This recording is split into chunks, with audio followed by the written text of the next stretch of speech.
lisani yafqahu qawli waj'al li waziran min ahli.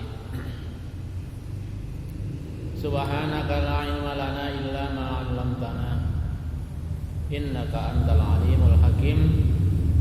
La haula wala quwwata illa billahil aliyyil azim. Amma ba'du.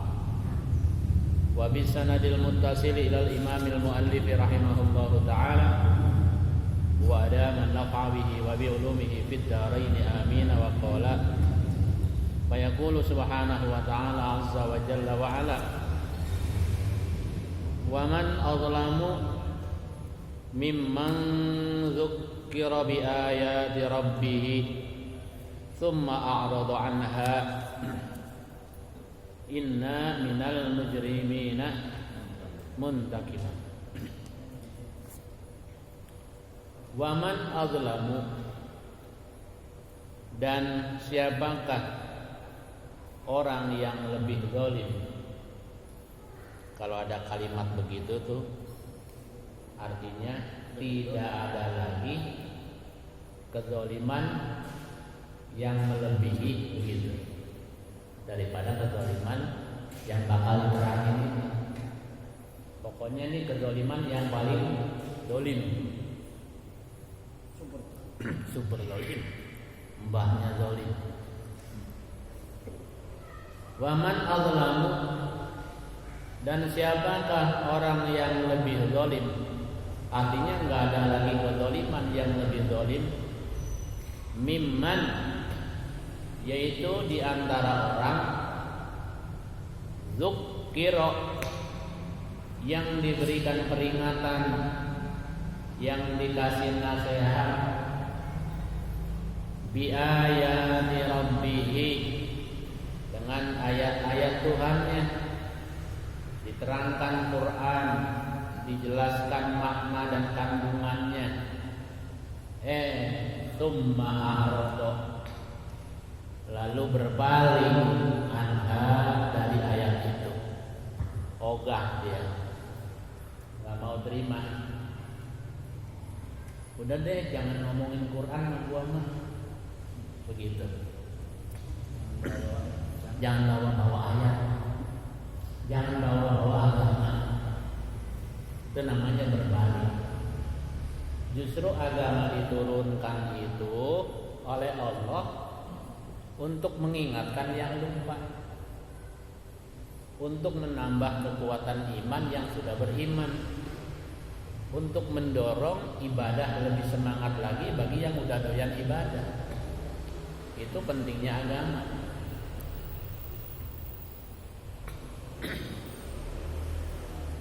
Ini nggak mau.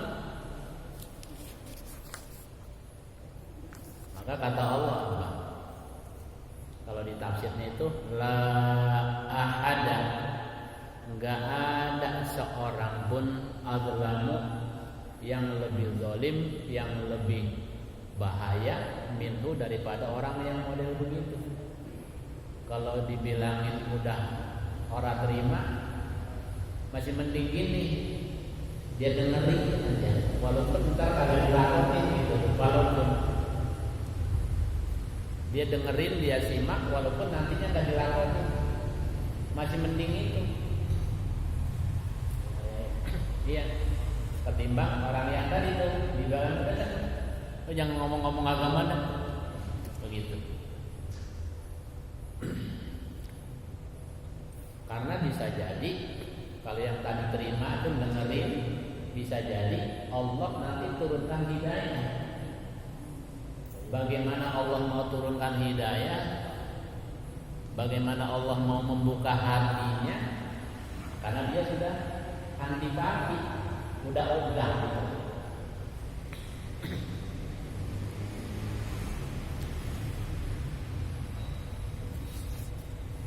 Inna, sesungguhnya kami, kata Allah, minal mujrimina, terhadap mereka orang-orang yang pendosa. Jadi yang nolak tadi itu termasuk minal mujrimin.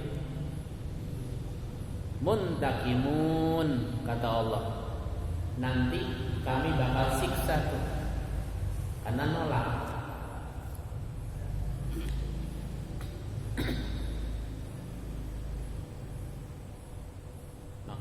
disitulah letaknya yang disebut ketika ada orang meninggal, apakah orang ini termasuk min ahlil khair gitu ya. Nah, kalimat khair di situ bukan soal dia tekun sholat apa kagak, bukan karena dia puasa atau orang puasa, tapi dia masih megang akidah Islam, masih dia beriman walaupun kagak sembahyang, walaupun termasuk ahlul khair. Karena apa? Kalimat tauhid itu adalah kalimatul khair, kalimat hak. Dengan sebab di dalam hatinya ada itu, dia punya harapan kapan-kapan bakal dipindahkan dari neraka ke surga. Iya, kapan-kapan. Tapi masa ya mau sama yang tekun sembahyang, apa itu namanya nggak adil. Ya, iya, sesuai hitungannya.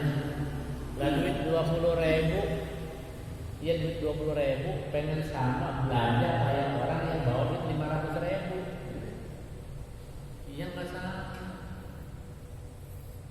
Dapat 2.000, berarti dapat kangkung seikat 2.000 kan.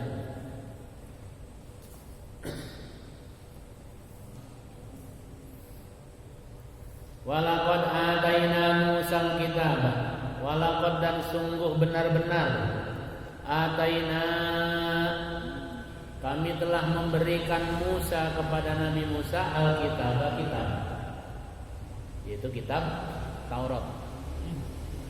Allah berikan kitab panduan, kitab sucinya yaitu kitab Taurat kepada Nabi Musa alaihi salam. Fala takun, maka janganlah engkau menjadi fi miryatin, dalam keraguan. Jangan ragu-ragu min liqaihi, untuk bertemu dengan Nabi Musa. Walaupun rentang waktunya jauh Rasulullah dengan Nabi Musa, tapi ketika Isra Mi'raj Nabi dipertemukan dengan Nabi Musa. Kalau ditafsir dijelaskan min liqaihi, berjumpa dengan Nabi Musa. Nabi Muhammad sallallahu alaihi wasallam berjumpa dengan Nabi Musa. Kapan? Kata Allah itu di dalam tafsirnya nih oleh Imam As-Suyuti, katanya Lailatul Isra, pada malam Isra Mi'raj.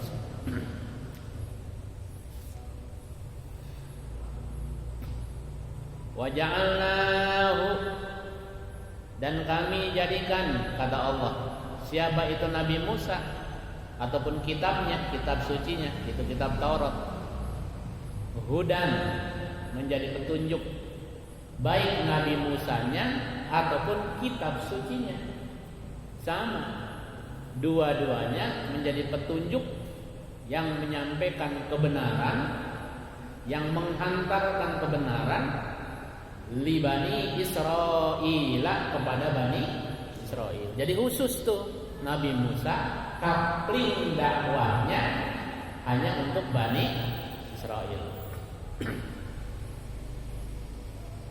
Enggak rahmatan lil alamin, enggak. Jadi di wilayah Mesir aja. Iya, Bangkul.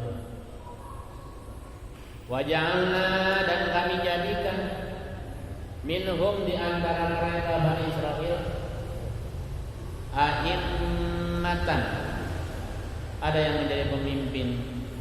Apakah pemimpin kenegaraan ataupun pemimpin keagamaan?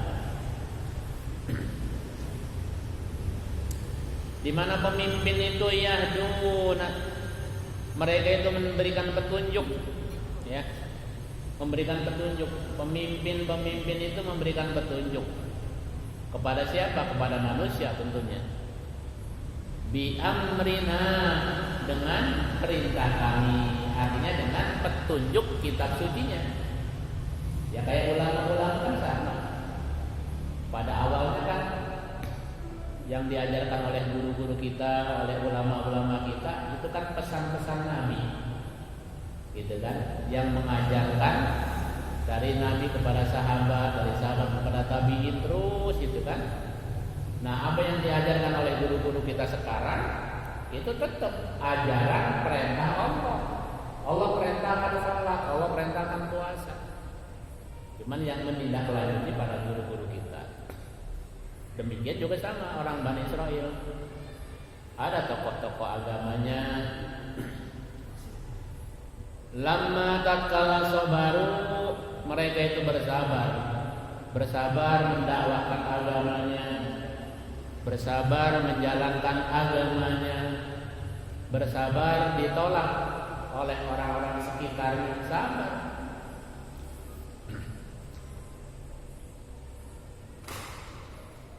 Wakanu, dan adalah mereka para pemimpin dari kalangan Bani Israel itu biayatina, terhadap ayat-ayat kami, yuqinun, mereka meyakini. Bagi mereka yang masih berpegang teguh kepada tuntunannya Nabi Musa alaihi salam, masih berpegang teguh kepada kitab Taurat yang diajarkan oleh nabinya, maka terhadap ayat-ayat Allah yang disampaikan oleh Rasulullah sallallahu alaihi wasallam, yuqinuna, mereka yakin. Contohnya siapa? Banyak. Gak usah pakai apa? Gak usah pakai Quran. Ketika Rasulullah sallallahu alaihi wasallam pergi ke negeri Syam bersama pamannya, ketika itu Nabi baru umur 9 tahun. Oleh pendeta kan, Bukhairah, Abu Thalib ditanya, "Mas, itu ngomong-ngomong rombongan ente udah kumpul nggak?" "Udah," katanya. Kata Bukhairah, "Belum menurut saya." Gitu. Udah komplit, belum. Terus emang kenapa? Kalau itu anak kecil ikut siapa? "Oh iya, itu ponakan saya." Begitu. Lalu suruh apa? Dipanggil. "Sekarang pulang." Kata Abu Hurairah. "Kenapa? Ini anak calon Nabi." Begitu. Dari mana?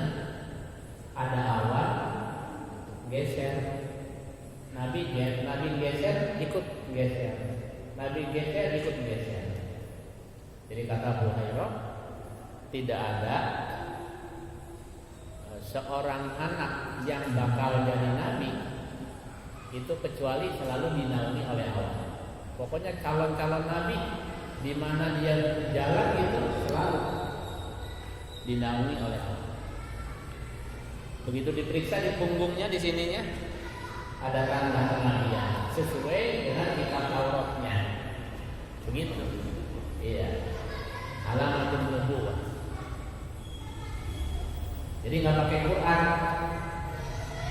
Terus ketika Nabi berada di Gua Hira, iya kan?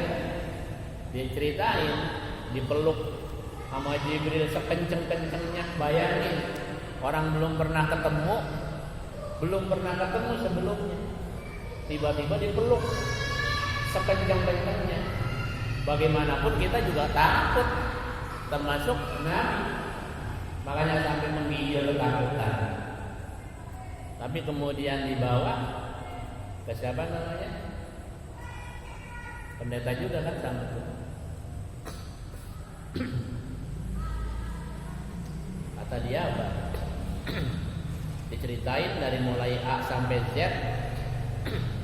Kata pamannya Khadijah, itu namus. Kata namus itu bahasa Ibrani, bahasa kitanya Jibril. Nah, dia tahu dari mana? Dia dari kitab sucinya Taurat. Kata beliau apa? Nanti kalau saya panjang umur, kemudian engkau diangkat menjadi rasul, aku akan menjadi pembela. Begitu. Jadi beriman atas petunjuk kitab sucinya. Makanya tadi tuh wa kanu bi ayatina yuqinun, mereka itu terhadap ayat-ayat kami yakin. Inna rabbaka, inna sesungguhnya rabbaka Tuhanmu, huwa dialah Allah Subhanahu wa taala, yafsilu yang akan memisahkan, akan menguraikan, bainahum di antara mereka Bani Israel. Kapan? Yaumal qiyamah, pada hari kiamat. Fima, tentang sesuatu, kanu yang keadaan mereka Bani Israel, fihi tentang sesuatu itu, yakhtalifun mereka berselisih paham. Ada yang mengimani Rasulullah sallallahu alaihi wasallam, tapi ada juga yang menolak untuk beriman kepada Rasulullah. Di dunia hidup bareng, di dunia makan bareng, di dunia bermasyarakat bareng. Tapi Allah tegaskan, inna rabbaka huwa yafsilu bainahum yaumal qiyamah. Nanti pada hari kiamat dipecah tuh. Mana yang beriman nanti dikelompokkan ke dalam surga. Yang menolak beriman yang enggak masuk surga.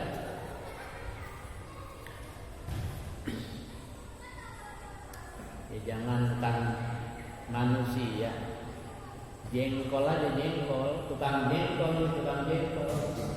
Sebelum dibawa ke pasar, diapain dulu? Dipilih, diberesin, disortir.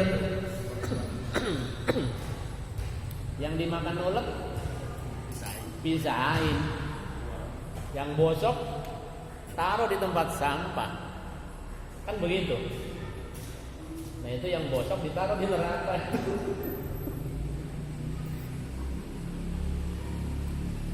Ini tukang jengkol aja pinter. Sama saya Allah kalah sama tukang jengkol.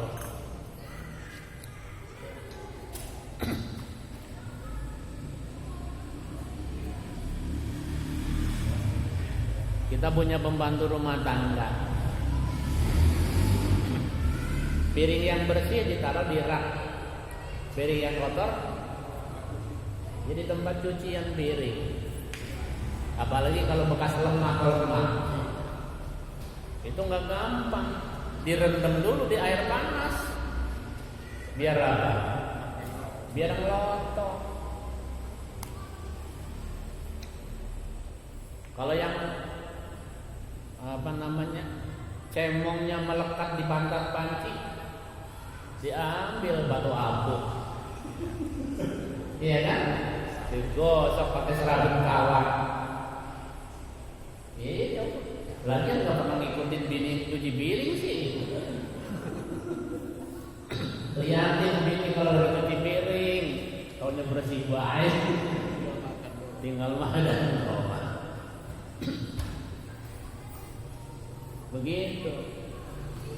Begitu juga baju yang bersih dari setrika rapi ditaruh di lemari. Yang wangi kan, yang bagus lo taruh di tempat yang bersih. Tapi kalau yang kotor yang bekas ompong, coba itu. Begitu gambarannya.